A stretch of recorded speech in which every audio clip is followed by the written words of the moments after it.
Hello and welcome back. Today we're talking about interpretability and explainability of AI models. Now, we're going to start with interpretability. Interpretability is a range and it refers to how and why models make their predictions, and actually humans being able to understand how and why a model makes predictions. And it is a range. So a model can be very opaque, meaning we have no idea how and why it makes predictions. On the other hand, a model can be very transparent. We know exactly how and why it makes predictions. Now, an interesting chart to look at is interpretability versus performance. How are those two related? So on the x-axis, we have performance from low to high or from poor to high. And on the y-axis, we have interpretability.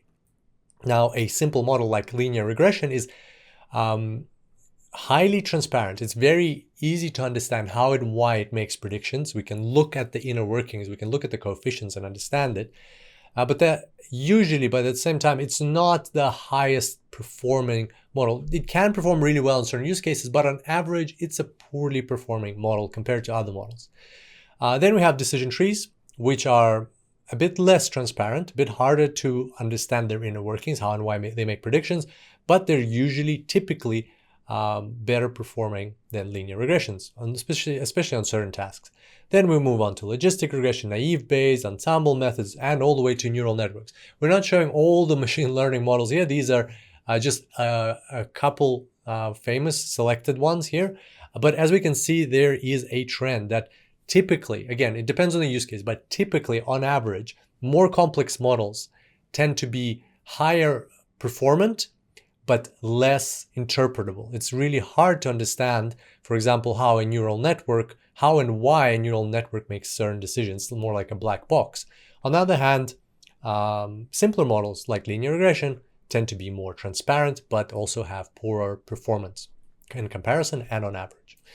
Now, in certain regulatory environments, in certain industries, you might have to go with an interpretable model. You might be limited to a certain set of models or a certain type of models because they have to be interpretable. You have to understand how and why the predictions are made. And you have to keep that in mind.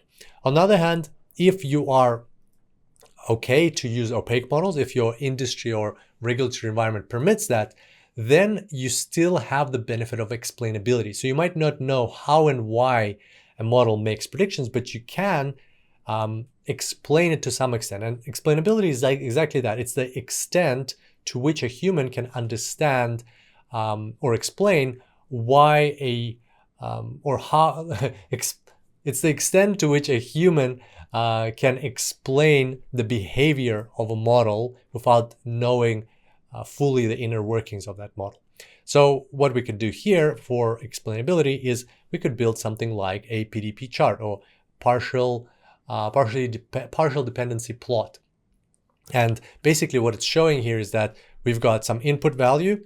It might be some variable, and then we have predictions. So in this case, it's the input variable is age, right? So this is the age, and this is the prediction, and it's predicting some sort of variable, the dependent variable. And we can see that with this plot, we can see that as age increases from 20 to 40, the value drops. Then it has a jump from 40 to 42 years old, and then it drops again, and then it's stable. So this is a way of explaining that this is how age affects the output variable. Like, we don't know how the model works inside, but at least we have some explanation of how it behaves, of its behavior. And that's what is typically referred to with explainability, is explaining the relationship between the input variables and the output variables or the output prediction. So there we go. That's interpretability and explainability. That's the trade-off between interpretability and performance. Here's a quick summary of what we discussed. I look forward to seeing you back here next time. And until then, enjoy the cloud.